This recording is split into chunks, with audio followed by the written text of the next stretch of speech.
Hi everyone, welcome to my channel. আশা কৰোঁ সকলোৰে ভাল। মেখেলা চাদৰযোৰ আমাৰ সকলোৰে প্ৰিয় নহয় জানো? আৰু যদি আমি মেখেলা চাদৰযোৰ ধুনীয়াকৈ বডি ফিটিং কৰি পাৰফেক্টলি পিন্ধিব পাৰোঁ, তেতিয়াহ'লে মানুহজনীৰ লগতে মেখেলা চাদৰযোৰৰ বিউটিও বহুত বাঢ়ি যায়। চ' আপোনালোকক আজি মই দেখাম মেখেলা চাদৰযোৰ কেনেকৈ আনৰ সহায় নোলোৱাকৈ পাৰফেক্টলি পিন্ধিব পাৰি। চ' লেটছ গেট ষ্টাৰ্টেড। চাদৰ মেখেলাযোৰ পিন্ধাৰ আগতে মই মেখেলাখন ভালদৰে ইস্ত্ৰি কৰি লৈছোঁ। গোটেই মেখেলাখন ইস্ত্ৰি কৰি লোৱাৰ পিছত মেখেলাখন মাজেৰে ফল্ড কৰি পেলাই যিখিনি জেগাত ফল্ড কৰিছোঁ সেই ফল্ড কৰা জেগাখিনি ভালদৰে ইস্ত্ৰি কৰি লৈছোঁ। এনেকৈ ইস্ত্ৰি কৰিলে মেখেলাখন পিন্ধিবলৈ বহুত সুবিধা হয়। এতিয়া 1 নম্বৰ ফল্ডটো হোৱাৰ পিছত মই পুনৰ মেখেলাখন সন্মুখ ছাইডৰ পৰা ফল্ড কৰিছোঁ। ফল্ড কৰি পেলাই ভালদৰে ইস্ত্ৰি কৰি লৈছোঁ। এনেকৈ ইস্ত্ৰি কৰিলে মেখেলাখনত 3টা কোচ ধুনীয়াকৈ হৈ যায়। তাৰপিছত মই চাদৰখন ইস্ত্ৰি কৰি লৈছোঁ আৰু এতিয়া প্লেটিং ষ্টাৰ্ট কৰিছোঁ। কোচকেইটা মই বহুত বেছি ডাঙৰকৈ নিদিওঁ, সৰুকৈ কোচকেইটা দি ল'ম। প্ৰথম কোচটো দিয়া হোৱাৰ পিছত মই 2টা ছাইড পিন আপ কৰি লৈছোঁ। তাৰপিছত দ্বিতীয় কোচটো সেই একেই জোখত আনিছোঁ আৰু আগৰ পিন দুটা খুলি পেলাই পুনৰ কোচকেইটা পিন আপ কৰি লৈছোঁ। এনেকৈ গোটেই কেইটা কোচেই সমান জোখত দি দিম আৰু পিন আপ কৰি ল'ম। একেবাৰে শেষৰ কোচটো দিওঁতে আমি অকণমান কনচিয়াছ হ'ব লাগিব যাতে ভিতৰৰ কোচকেইটা ওলাই নাযায়। মই ভিতৰৰ কোচকেইটা ওলাই নোযোৱাকৈ একেবাৰে শেষৰ কোচটো দি লৈছোঁ আৰু তলৰ ফালেও চাদৰখন তেনেকৈ ভালদৰে কোচ দি পেলাই পিনটো খুলি আনি তলৰ ফালে লগাই দিছোঁ। এতিয়া কোচকেইটা যাতে আমাৰ ভালদৰে ছেট হৈ থাকে তাৰ কাৰণে মই ইস্ত্ৰি কৰি দিছোঁ। এনেকৈ ইস্ত্ৰি কৰি ৰাখিলে আমাৰ পিন্ধোতেই কোচকেইটা খুব ধুনীয়াকৈ ছেট হৈ থাকে। কিছুমান কাপোৰত আমি এনেকৈ ইস্ত্ৰি নিদিলেও কোচকেইটা খুব ধুনীয়াকৈ ছেট হৈয়ে থাকে, কিন্তু মোৰ এই কাপোৰযোৰ গুণাৰ ফুলৰ হোৱাৰ কাৰণে অকণমান ছেট কৰিবলৈ দিগদাৰী হয়। তাৰ কাৰণে মই এনেকৈ গোটেই কোচকেইটাতে কাপোৰযোৰ পিন্ধাৰ আগতে মই চেণ্ডেলযোৰ পিন্ধি লৈছোঁ আৰু পেটিকোটটো অকণমান দীঘলকৈ পিন্ধি লৈছোঁ। পেটিকোটটো আমি অকণমান দীঘলকৈ পিন্ধি ল'লে সুবিধা হয়। ইয়াৰ পিছত মেখেলাখন পিন্ধি পেলাই অলৰেডি মই ইস্ত্ৰি দি পেলাই কোচকেইটা ডিষ্টিংক্ট কৰিয়ে থৈছিলোঁ, তাৰ কাৰণে বহুতখিনি সুবিধা হৈছে। চ' এতিয়া যিখিনি চিন আছিলে সেই চিনকেইটা মিলাই পেলাই মই 3টা কোচ দি লৈছোঁ আৰু এতিয়া কোচকেইটা সমান কৰিবৰ কাৰণে 3টা কোচ ভালদৰে মিলাই লৈছোঁ। লেফ্ট ছাইডৰখিনিও আমি ভালদৰে ভিতৰৰ পৰা মিলাই ল'ব লাগিব। এতিয়া গোটেইখিনি মিলি যোৱাৰ পিছত মই কোচকেইটা যাতে বেয়া হৈ নাযায় তাৰ কাৰণে ফাৰ্ষ্টতে কোচকেইটাত পিন আপ কৰি লৈছোঁ। এতিয়া গোটেই মেখেলাখন ফিটিং হৈ থাকিবলৈ মই ভিতৰ ছাইডৰ কাপোৰখিনি ভালদৰে টানি লৈছোঁ যাতে আমাৰ বেক ছাইডটো বহুত ভালকৈ ফিটিং হৈ থাকে। এনেকৈ ভিতৰ ছাইডটো ভালকৈ টানি দিলে আমাৰ বেক পৰ্চনটো বহুত ধুনীয়াকৈ ফিটিং হৈ যাব। এতিয়া মই মেখেলাখন খুহি দিম আৰু লেংথটো মেখেলাখন খুচি দিয়াৰ আগতে লেংথটো আপোনালোকে নজৰ কৰিব যাতে একেবাৰে মাটিত লাগি থকা নহয়। সন্মুখ ছাইডটো খুচি দিয়াৰ পিছত মই বেক ছাইডটো ভালদৰে খুচি দিম যাতে বেক পৰ্চনটো ভালদৰে ফিটিং হৈ থাকে আৰু লেংথটো অকণমান মিলাই পেলাই মই বেক পৰ্চনটো ভালদৰে খুচি দিম।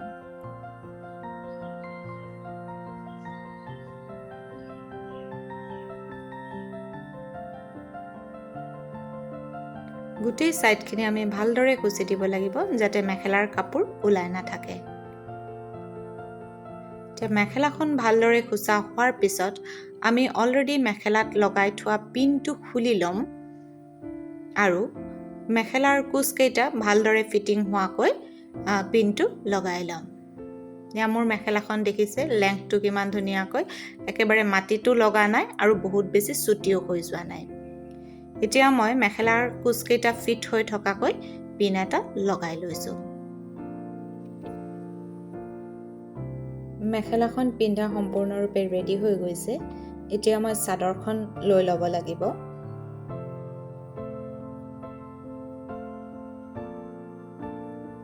চাদৰখনৰ কুচখিনিৰ যাতে লেংথটো একেবাৰে চুটি নহয় সেইটো লক্ষ্য কৰিব লাগিব।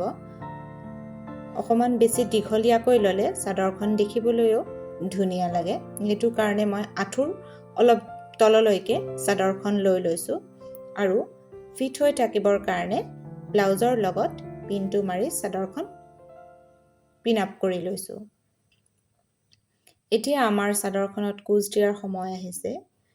কুচটো দিয়াৰ আগতেই আমি চাদৰখন ভালদৰে এনেকৈ টানি টানি ল'ব লাগিব যাতে আমাৰ বেক পৰ্চনটো ভালদৰে ফিটিং হৈ থাকে। চাওক মই চাদৰখন ভালদৰে এনেকৈ টানি টানি লৈছোঁ আৰু টানি লৈ পেলাই সৰু এটা কুচ দি ওপৰৰ কুচকেইটা ভালদৰে প্ৰথমতে ঠিক কৰি লৈছোঁ।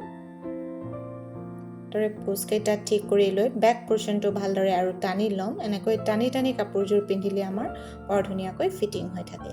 এতিয়া ফিটিং হৈ যোৱাৰ পিছত মই তাত এটা সৰু কুচ দি লৈছোঁ আৰু এই কুচটো ছেট হৈ থাকিবলৈ মই এটা পিন তাত মাৰি ল'ম। এনেকৈ পিনটো মাৰি ল'লে আমাৰ কুচটো বেয়া হৈ যোৱাৰ চান্স নাথাকে। এতিয়া মেখেলাখনত আমি ৰুমাল কুচ দিম। এনেকৈ এটা ৰুমাল কুচ দি লৈছোঁ আৰু এই কুচটো ঠিক হৈ থাকিবলৈও মই সেই কুচটোত এটা পিন মাৰি লৈছোঁ। এতিয়া এটা পিন মাৰি লৈছোঁ।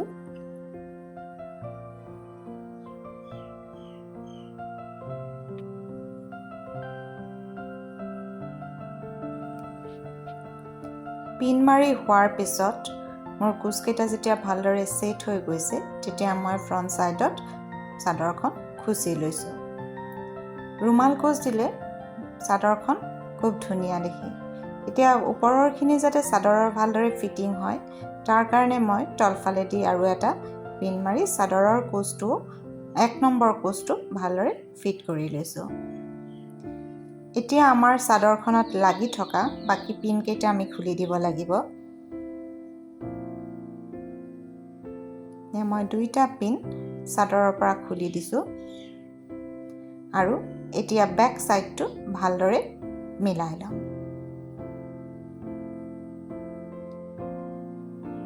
যাতে চাদৰখন আমাৰ সন্মুখৰ ফালে হালি নাযায় তাৰ কাৰণে মই এনেকৈ পিন আপ কৰি লৈছোঁ। আপোনালোকে যদি বিচাৰে ব্লাউজৰ ভিতৰেও পিন আপ কৰিব পাৰে, কিন্তু মই এনেদৰে ভাল পাওঁ কাৰণে মই এনেকৈ 1 নম্বৰ কুচটো এৰি পেলাই বাকী গোটেইকেইটা কুচতে ব্লাউজৰ লগত পিন আপ কৰি দিওঁ।